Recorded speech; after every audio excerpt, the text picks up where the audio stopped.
invitarlos, como siempre, a que a través de los mails o de lo que ustedes consideren una nota, carta, esas direcciones que aparecen en pantalla, nos hagan llegar sus impresiones.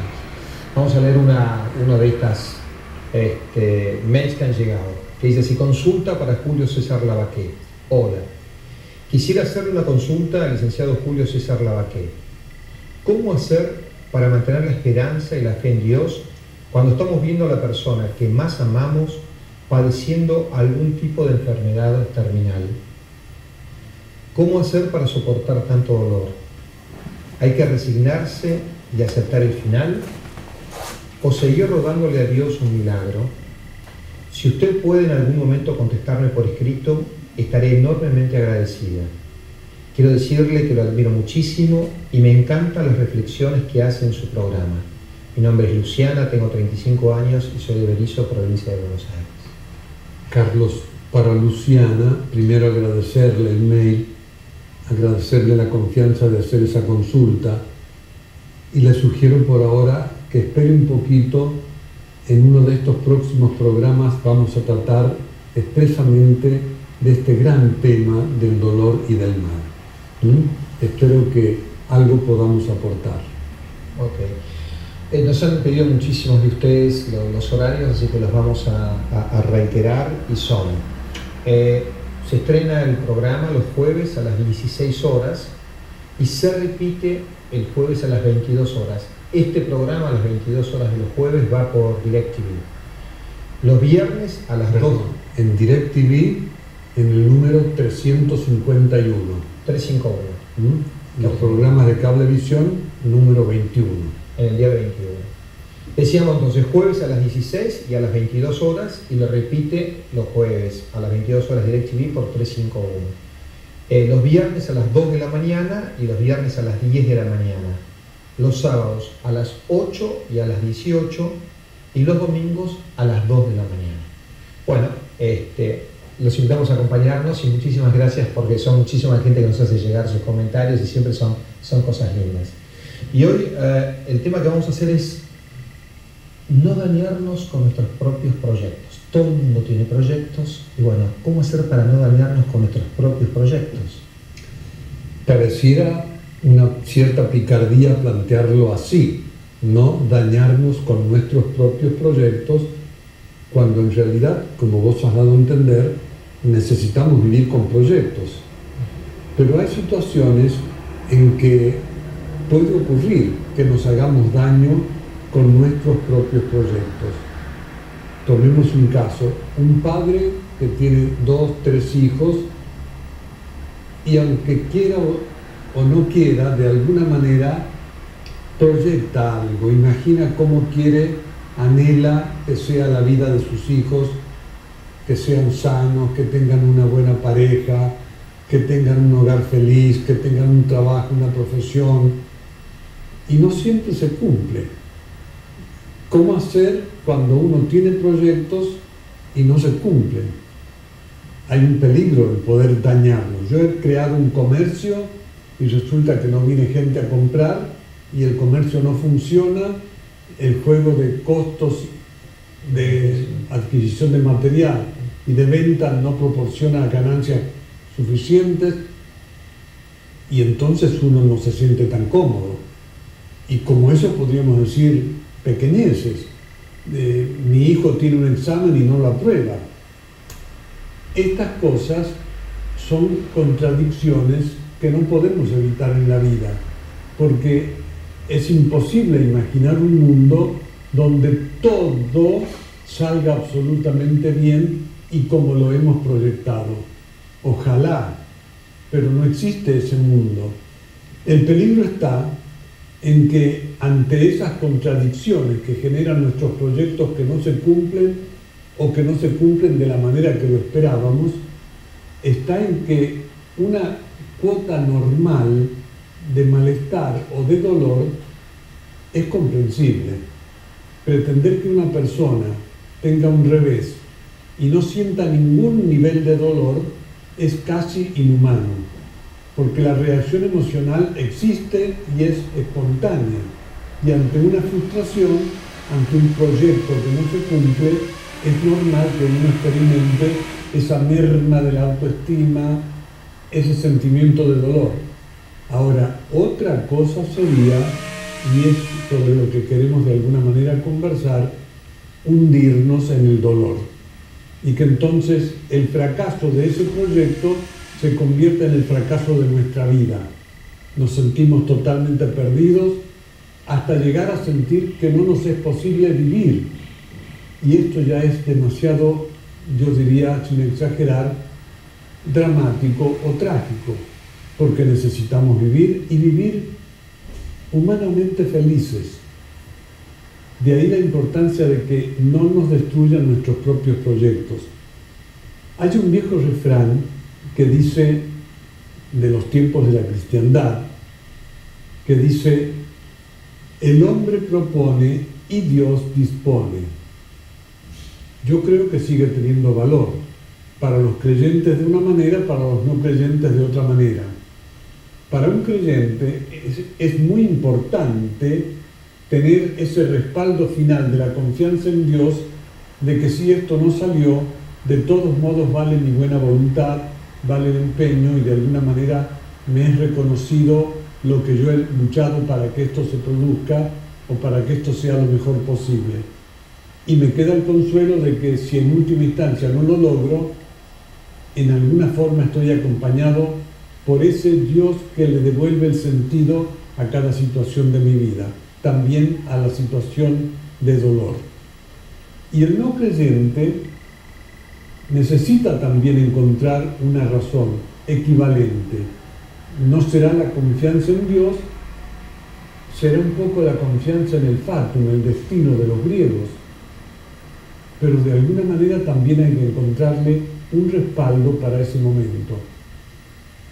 Es verdad, pareciera que el creyente en este sentido corre como con una ventaja, y es un don, una gracia que tenemos que saber reconocer y agradecer, pero también mirarlo desde la perspectiva que realmente tiene. En esos casos en que yo me apoyo en el acto de fe para recuperar la confianza, no estoy haciendo un acto de cobardía, estoy haciendo un acto de coraje, reencontrarle sentido a la vida, aún allí donde aparentemente pareciera que lo ha perdido o que no lo tiene. La fe es siempre un acto de coraje, pero de todos modos quiero recordarlo porque me parece más prudente. Es también un regalo que recibimos, que tenemos que saber agradecer. Yo me he encontrado con más de una persona que me ha dicho: ojalá yo pudiera tener fe. Y es verdad, para el creyente es un regalo esta posibilidad de confiar en un Dios que nos acompaña también en los momentos de reveses. Queridos amigos, hemos abierto este tema y lo vamos a cerrar en este primer bloque recordando esto. El fracaso de un proyecto no es el fracaso de nuestra vida.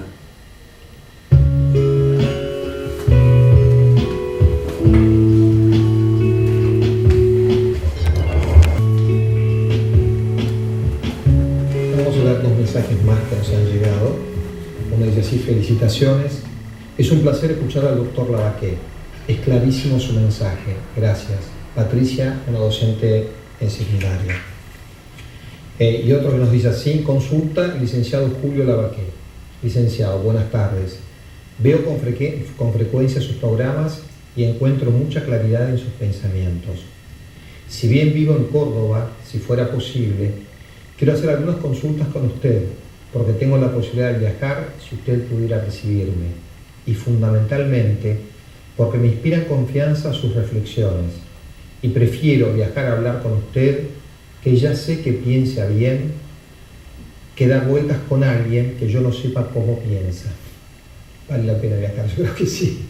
En caso de poder recibirme, le dejo mi número de celular y este mail como datos de contacto. Saludos, Gabriela. Bueno, gracias y un saludo a toda la gente de Córdoba. Seguimos entonces con el tema de hoy, es no dañarnos con nuestros propios proyectos. Julio nos decía, bueno, todos vivimos con proyectos y no siempre se dan. prácticamente imposibles, muy humanos que no se den. Y eso nos causa un dolor en mayor o menor medida. Lo que nos decía Julio es, ese dolor es razonable, está en mano. Lo que no podemos dejar es que hundirnos en ese dolor y que nos cueste la vida de alguna manera, nos congele, nos paralice, que quedemos sin vivir por una frustración de un proyecto. Esto de ninguna manera quiere decir que no vivamos con proyectos, ¿no es cierto? Al revés. Claro. Porque es específicamente humano la necesidad de vivir con proyectos. Es una necesidad que tenemos los seres humanos, tener un proyecto, porque el proyecto actúa como movilizador para nuestra motivación de vida. Yo suelo compararlo, lo he usado muchas veces a esto en el consultorio. El proyecto actúa como ese aparato que se utiliza en grandes camiones o en algunos autos de mucho poder, 4x4, el malacate. El malacate es una pequeña máquina que funciona con la tracción de un motor potente y que consiste en un rollo que se puede hacer girar por la tracción del motor y que trabaja con una cuerda de acero fuerte que cuando un auto o un camión se ha atascado en un pantano o en un pozo o en algo parecido, se lo utiliza para atar un extremo de la cuerda de acero de un lugar muy firme, una columna de acero o de cemento armado o un árbol muy grande. Se ata ese extremo, el otro extremo está atado al rodillo que va a girar, movilizado por la potencia del motor. Cuando se acciona el malacate, esa cuerda empieza a traccionar, pero como no puedo mover el objeto firme al cual até el extremo de la cuerda, se moviliza el auto o el camión para salir del atascamiento donde está. El malacate desde adelante nos lleva hacia él. Esta es la función normal de los proyectos en nuestra vida. Y esto nos trae a colación una reflexión que es obvia en este momento. El ser humano es un ser de esperanza. Y si no partimos de una buena antropología para orientar nuestra vida, porque partimos solamente de una concepción sociológica, porque partimos solamente de la psicología individual, todo está bien, pero no es suficiente. Necesitamos tener una comprensión global de la persona humana, una buena antropología, porque nos ayuda a comprender mejor lo que es esencial y lo que no es esencial para la vida humana. Tener proyectos es esencial porque la persona humana es un ser de esperanza. Desde que tenemos razón y podemos salir del instante presente en que vive el animal, porque el animal vive solamente en el estado presente. Nosotros, por la razón, nos podemos adelantar, vislumbrar algo que todavía no es y tomarlo porque vale la pena que sea, como proyecto para movilizar nuestra vida hacia esa realización y lograr que cuando se cumple el proyecto crezca nuestra autoestima, sintamos que nos estamos realizando. De ahí viene la palabra, me realizo porque se cumplen mis objetivos o mis proyectos de vida. Es muy importante tener proyectos, fundamental tener proyectos, repito, porque estructuralmente somos seres de esperanza, de modo que el proyecto viene a cumplir esa función motivadora que nos saca del estancamiento del presente y nos dinamiza y nos hace crecer igual que una planta que en un momento era una semilla y ahora está dando flores y frutos. Estamos llamados a crecer, estamos llamados a vivir algo más de lo que somos. Ahora, hay diferentes situaciones y esto vale la pena tenerlo en cuenta. Hay situaciones en que el proyecto depende totalmente de uno mismo. Por ejemplo, quiero estudiar tal carrera y comienzo a estudiar tal carrera en tal facultad. Tengo un problema de enfermedad, puedo postergar. Tengo un accidente, ojalá no nos ocurra nunca, tengo que atender a mi familia porque hay un problema económico insalvable. Bueno, como depende de mí, lo puedo postergar, lo puedo manejar de otra manera.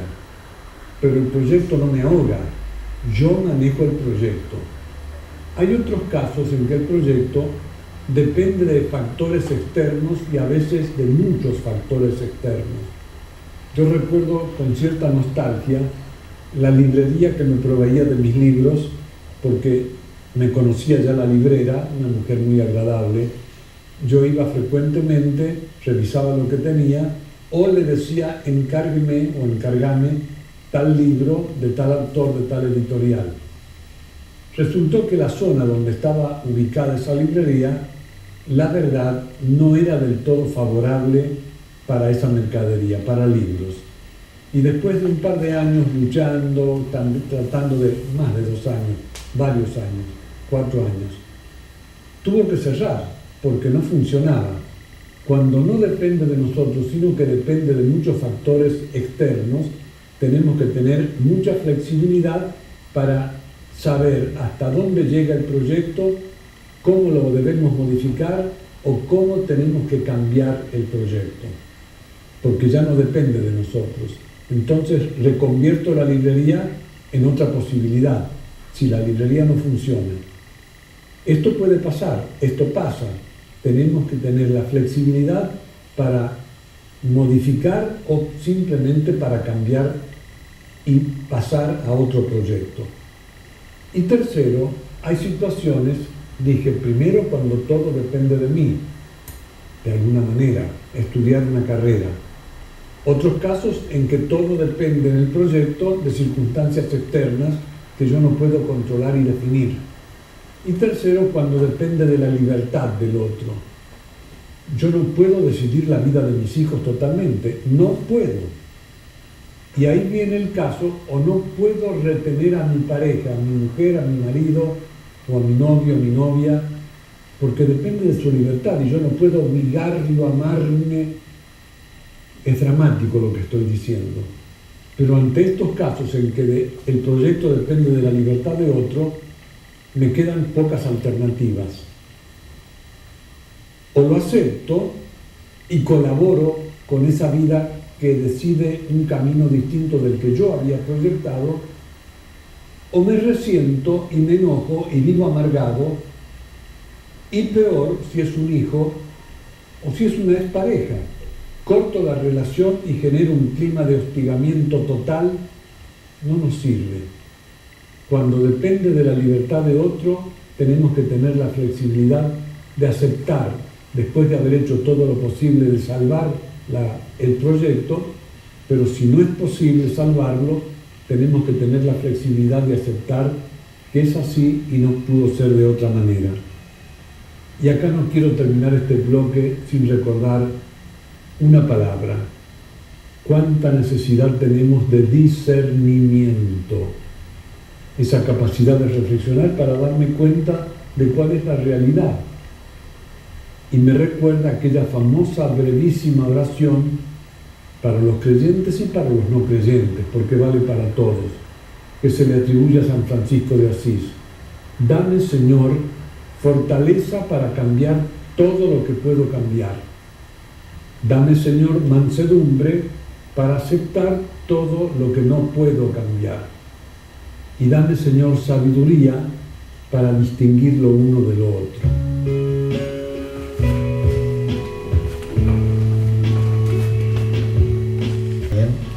Y tenemos que tener en cuenta que a veces los proyectos dependen de nosotros, a veces dependen de factores externos y a veces dependen de la libertad del otro.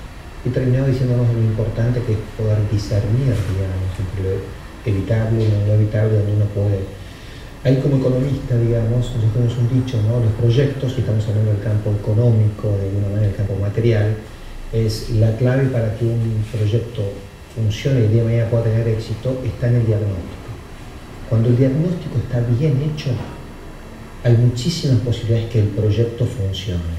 Si el diagnóstico está mal hecho, hay muchísimas probabilidades que el proyecto, por más que después se elabore, tenga mal resultado.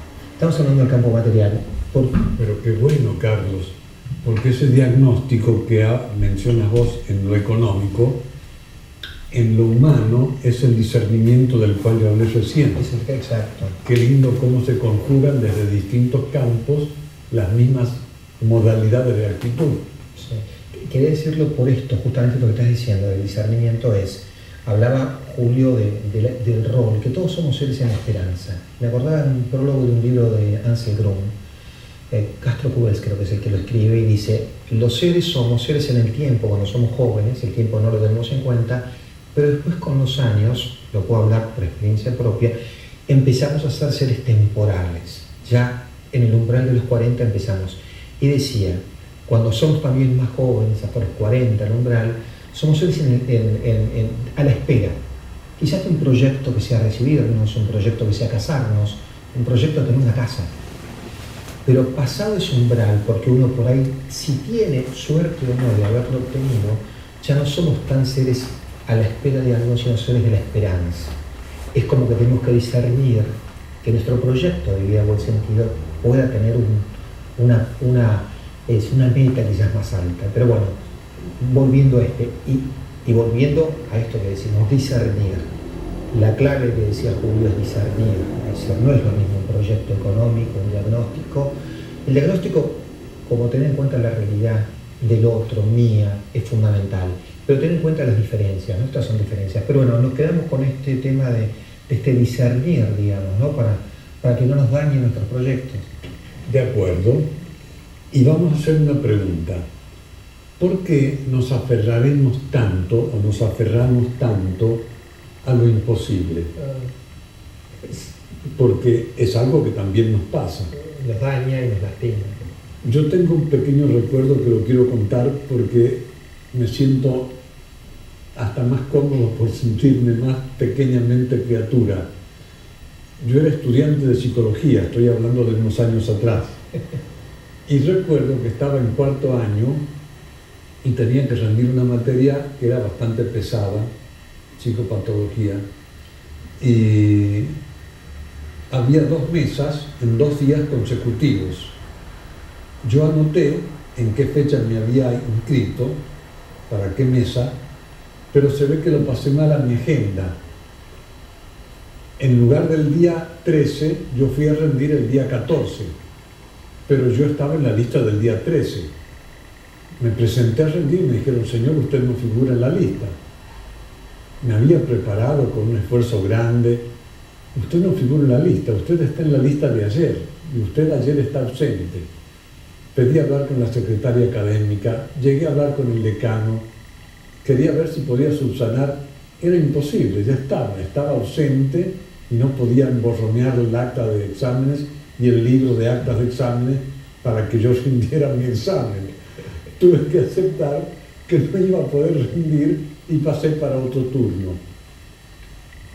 Pero ¿cómo se aferra uno a lo imposible? Yo recuerdo, era un muchacho joven, al menos relativamente joven, y cómo me esforcé para tratar de salvar eso y poder rendir en esa fecha, y no fue posible. La pregunta que me hacía recién era, ¿por qué nos aferraremos tanto a lo imposible? Y creo que hay algunas respuestas, al menos para comprendernos con un poco de calidez humana, porque es bueno comprendernos. Si nos comprendemos bien, nos manejamos mejor, con menos acritud con respecto de nosotros, con más benevolencia, que genera más energía. Yo creo que hay un primer motivo para que nos aferremos a lo imposible, aquello que nos hemos propuesto y que resulta imposible, porque en nosotros hay permanentemente una nostalgia de la vida uterina. ¿Qué tan atrás nos estamos yendo? O del paraíso terrenal, si lo quiere ver desde el punto de vista del mito religioso. Sí, ese estado en que todo era plenitud, en que todo era realizado, estaba dado. Hay en nosotros una nostalgia del paraíso terrenal o de la vida uterina, y es bueno tenerlo en cuenta. Pero hay un segundo motivo. Nosotros a veces nos desmedimos y vivimos llevados por una fantasía de omnipotencia. Porque el hombre es un ser, como decía Tomás Moro, y lo he repetido por lo menos en 2 programas y hoy lo voy a repetir. El hombre es un ciudadano de 2 mundos, el mundo del límite y el mundo de lo infinito. Y a veces nos traiciona esta fantasía de omnipotencia y nos lleva a la rebeldía inútil ante lo imposible, cuando lo sensato sería discernir, hacer un buen diagnóstico para ver las posibilidades reales. Hay un tercer motivo que nos lleva a aferrarnos a lo imposible, y es el temor a nuestra precariedad, a nuestros límites, a nuestra pobreza, porque somos seres precarios. Entonces nos aferramos a un proyecto, ponemos en ello toda nuestra expectativa y sentimos que si no se cumple eso no somos nada. Y eso también es un error. Ser guiados por la angustia de nuestra precariedad nos puede llevar a equivocar la medida de lo que anhelamos. Y a mí se me ocurre que habría un cuarto y último motivo, es que inconscientemente por todo lo anterior, más de una vez estamos pretendiendo que la realidad se amolde a nuestro deseo. Y no es así. Si hay algo que no se parece a nuestro deseo, es la realidad. ¿Esto es pesimismo? No. Esto es sencillamente criterio de realidad. La realidad no se parece a nuestro deseo y es bueno que lo tengamos en cuenta. Queridos amigos, ¿cuántos malos momentos nos ahorraríamos si descubrimos que el proyecto, como dije en el bloque anterior, no es totalmente nuestra vida? Y hay ciertos proyectos que pueden no ser realizados, pero eso no significa que no conservemos el poder, el derecho, la posibilidad y el derecho de vivir una vida con plenitud.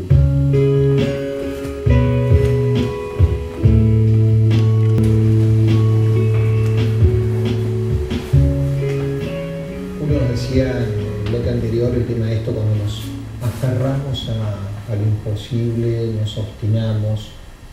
Decía que de alguna manera hay un poco de omnipotencia en nosotros, es esa seguridad de volver al útero, del paraíso terrenal, un poco de fantasía, digamos, ¿no? Y esto sí, lo último que estaba diciendo, una de las últimas cosas que decías, que es clave. Cuando en lugar de sumergirnos en la realidad, tratamos de que la realidad se acomode a nuestro deseo. Un imposible, digamos, ¿no es cierto? Entonces, esta lucidez de discernir, esa sabiduría que lo mencionaba San Francisco de Asís, esa sabiduría de distinguir entre lo evitable y lo inevitable, pidiendo fortaleza o sacando fuerzas de adentro de nosotros para llevar adelante lo que podemos hacer, y esa mansedumbre. En otro programa, Julio, creo que hablando de la paciencia, decías, es la aceptación lúcida de la realidad, algo así. Entonces lo inevitable es la aceptación lúcida de la realidad, pero no tratar de engañarme con una realidad. La realidad es la realidad, es decir, y no engañarnos. Entonces, bueno, ¿cómo desarrollar esta capacidad para proyectos? ¿Qué nos puedes decir respecto?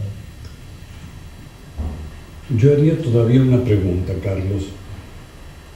¿Qué hacer con nuestros proyectos o qué hacer con nuestra capacidad de proyectos? Porque una alternativa sería, para no sufrir la frustración de un proyecto, no tener proyectos. Y ya hemos sugerido que vivir sin proyectos es nocivo para la vida humana, porque, como dije en el primer bloque, somos seres de esperanza. Y es inevitable, somos así. Estamos no terminados y necesitamos terminarnos, completar, planificar nuestra vida, que tenga sentido por una realización válida en nuestra vida. Cuando de alguna manera renunciamos a tener proyectos, nos pueden pasar cosas muy peligrosas. Voy a mencionar 2 ejemplos, sacados de la vida real, por descontado que cambiando todas las circunstancias, por respeto a las personas. Pero ¿Qué pasa si, por ejemplo, una persona está metida, para usar una palabra gráfica en esto, en 15 proyectos a la vez y acaba no pudiendo cumplir ninguno? Porque va un poquito a cada uno, salpica de actividad cada uno, pero no concreta cada uno. Y resulta que tiene una novia que vive quejándose y ya le ha cortado la relación 3 veces porque dice que él no la atiende, porque está en otra cosa, porque cuando ella quiere salir él no la puede acompañar porque está en otra cosa, porque cuando la va a visitar está pensando en otra cosa. Si está de novio con ella, está de novio con ella. Cuando descubrió que si estaba de novio, la chica empezó a responderle de otra manera. Pero es elemental. Cuando uno renuncia a tener proyectos en serio, se puede dispersar en muchos proyectos, pero no realizar ninguno. No sirve. Pero hay otra actitud todavía, que es el miedo a concretar algún proyecto con el cual uno se identifique. Recuerdo un caso con mucha ternura, porque realmente era una situación angustiosa para la persona. Esto fue hace bastante tiempo. Una persona que me dijo textualmente: tengo miedo de ponerme de novia en serio y tengo miedo de perderlo. No estaba ni acá ni estaba allá y no podía conformarse diciendo: no sigo con él, busco otro chico, pero a la vez decía: no lo quiero perder porque tiene cosas valiosas, y entonces no tenía al final ningún proyecto. Y cuando uno no termina de identificarse con un proyecto, vive como si fuera, lo digo con respeto porque la comparación no es agradable, pero a veces nos es útil usar ciertas comparaciones porque le dan una forma gráfica a lo que estamos teóricamente expresando. Cuando uno vive sin proyectos, vive como veleta. La veleta va para donde sopla el viento. Si el viento sopla hacia el sur, la veleta marca hacia el sur. Si el viento sopla hacia el oeste, la veleta marca hacia el oeste, porque está hecha para ser manejada por el viento. En cambio, cuando uno tiene proyectos, funciona como una brújula. Hay un norte que es el proyecto que yo elegí y hago confluir las energías para ese proyecto hacia el cual yo me dirijo, porque el camino está señalado por el proyecto. El proyecto canaliza energías, canaliza expectativas y es una fuente de alegrías profundas cuando por etapas lo vamos cumpliendo. Ahora, ante esto, yo creo que caben algunas sugerencias de prudencia. La primera es: cuidado con absolutizar los proyectos, porque si yo absolutizo el proyecto, quiere decir que no me puedo mover de ninguna manera de él, y resulta que a veces es necesario cambiar el proyecto. Si yo lo absolutizo, hago que todo absolutamente dependa del proyecto y el proyecto pasa a ser más importante que mi propia vida. Y eso ya hay que medirlo con mucha prudencia. No lo descarto, pero hay que medirlo con mucha prudencia. No absolutizar los proyectos. Yo soy más importante que el propio proyecto. Lo segundo es descubrir que cuando el proyecto depende de la libertad de otro, por ejemplo el amor, es un proyecto compartido el amor. Si yo amo a una mujer, es indispensable para que el proyecto se realice que ella me ame a mí. Pero entonces tengo que saber ceder, tengo que saber trabajar de manera sanamente inteligente, amorosamente inteligente, para poder conjugar la libertad del otro y la libertad mía, para que de los dos salga un proyecto común. A mí siempre me emociona recordar lo que dice el Génesis, la Biblia, segundo capítulo del primer libro, cuando Dios crea al hombre y le da el mandato de procrearse y dominar la tierra, y acaba diciéndole: y dejarán a su padre y a su madre y serán los dos una sola carne. Claro, Si nos quejamos de que no funciona el matrimonio, o si se nos rompe prematuramente el matrimonio, porque no hemos trabajado esta actitud de ser los dos una sola carne, va a haber dificultades, porque el proyecto depende de los dos. Cuando mi proyecto depende de la libertad del otro, tengo que aprender a conjugar la libertad de él con la libertad mía en un acto de cordialidad profunda. Y tercero, cuando tenemos un proyecto tenemos que cuidar que sea, y acá vuelvo a lo que dijo Carlos sobre el diagnóstico en economía, que sea sustentable. Y para que el proyecto humano sea sustentable, se tienen que dar dos dimensiones de sustentabilidad. Primero, que externamente sea factible eso. Si yo quiero plantar determinada planta en una zona donde la tierra no sirve para eso, es mejor que no siembre eso. ¿De acuerdo? Y lo otro es la sustentabilidad desde el punto de vista de mis fuerzas y mi resistencia ante las exigencias del proyecto. Si yo no conjugo la realidad externa que me muestra las posibilidades reales y la realidad interna que me muestra mi capacidad real para eso, puedo generar un proyecto que no me haga bien. Si lo tengo en cuenta, el proyecto va a ser adecuado. Queridos amigos, podemos cerrar este bloque diciendo qué importancia tienen los proyectos porque somos seres de esperanza.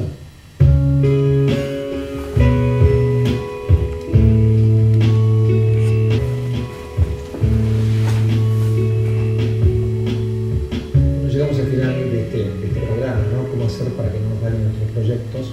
Y aquí quería, de alguna manera, disentir, entre comillas, con Julio. Algo que me quedó desde el primer bloque, que es sobre los proyectos. Hay una infinidad de proyectos, y decía Julio en el último bloque, no tenemos que absolutizarlos, no sirve ni hacer cosas imposibles.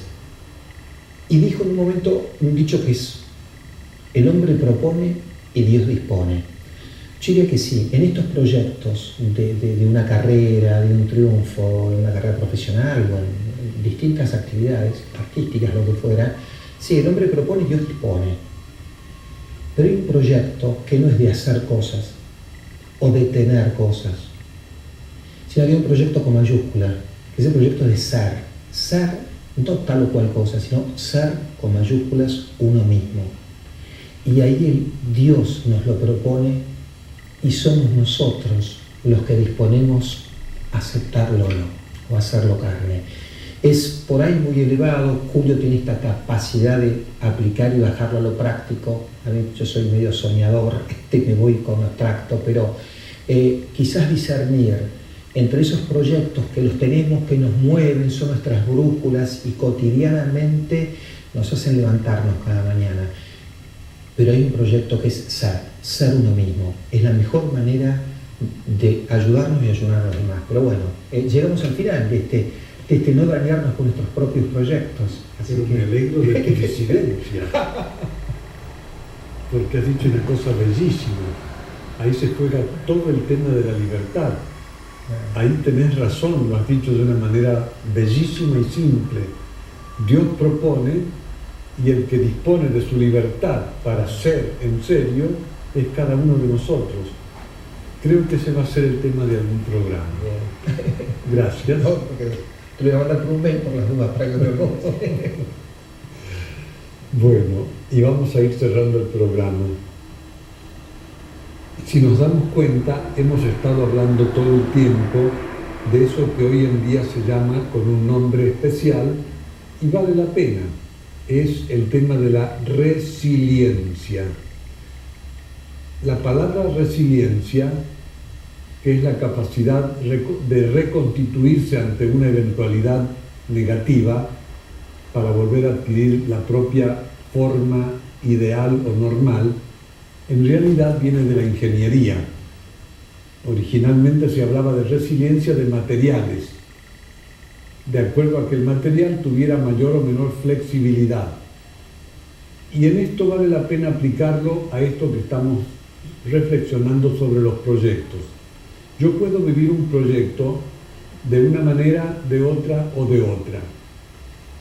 Porque estamos diciendo que lo que hemos comentado termina mencionándose bajo el nombre de resiliencia. ¿Cómo ser resiliente frente a un proyecto que no ha funcionado? Cada uno de nosotros podría imaginar que estamos construidos de un material determinado y somos una columna o una pequeña columna del tamaño de medio metro. Supongamos el caso 1, es una columna de cristal y a esta columna de medio metro con un diámetro de aproximadamente 1 centímetro le doy un golpe con algo pesado arriba y esa columna de cristal se va a quebrar, se rompe. Cuando yo soy tan inflexible con los proyectos que algo lo frustra, me rompen. No es bueno, no es bueno. Segundo, podríamos imaginar que somos una columna, pero ya no de cristal, sino de plomo. Y tomo un artefacto pesado y golpeo el plomo, la columna, en la parte superior. Esa columna se va a doblar, pierde la dirección. En nuestra vida, cuando nos rendimos fácilmente ante cualquier obstáculo, es como si fuéramos de plomo. No hemos tenido tampoco la capacidad de resistir el embate de un obstáculo. Y eso tampoco es bueno. Nos hemos doblado, hemos renunciado, nos hemos quedado en la mediocridad. No es bueno. Pero podríamos imaginar que nuestro modo de vivir los proyectos es el de una columna de buen acero y tiene ese medio metro de alto, ese centímetro de espesor. Le doy un golpe en la parte superior, va a vibrar, va a ser flexible, va a vibrar hacia un costado y el otro, pero va a tender paulatinamente a recuperar la verticalidad y entonces va a seguir mostrando la dirección que tenía.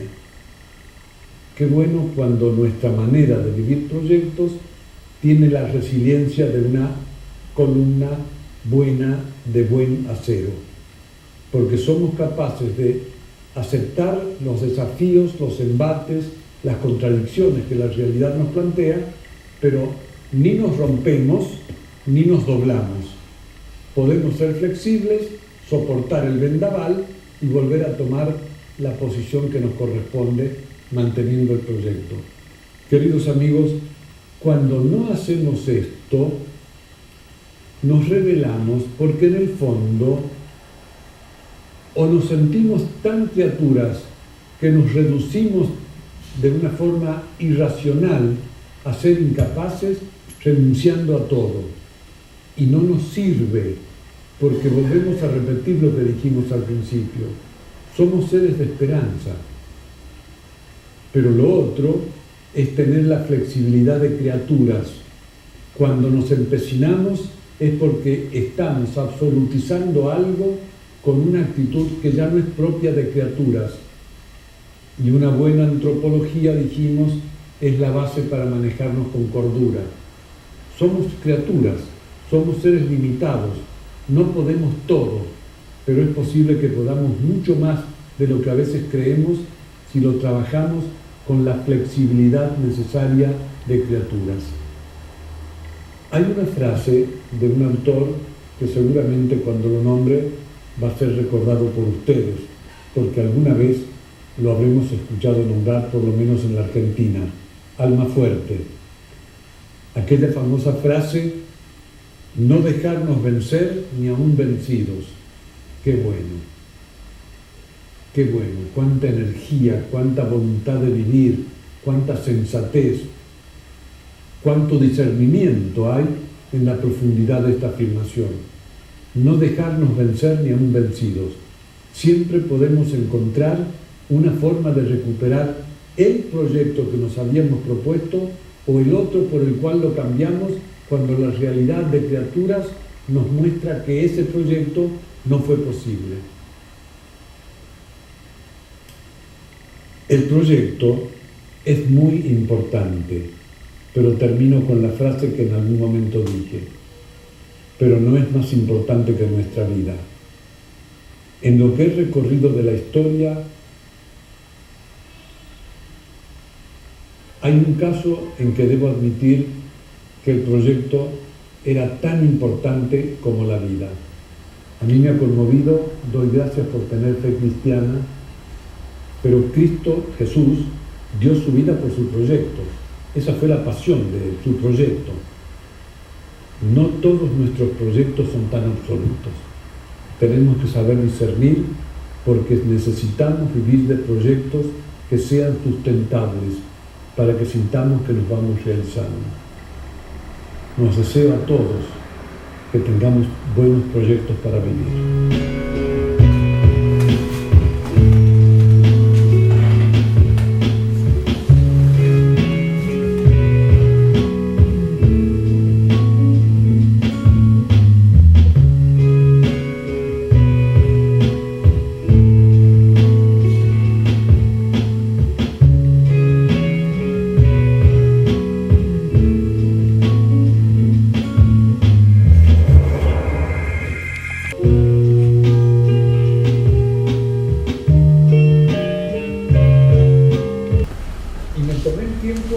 Corroborar en otras circunstancias si esa persona no me había saludado o no había colaborado por mala voluntad o porque no me había visto o porque no podía en ese momento detenerse.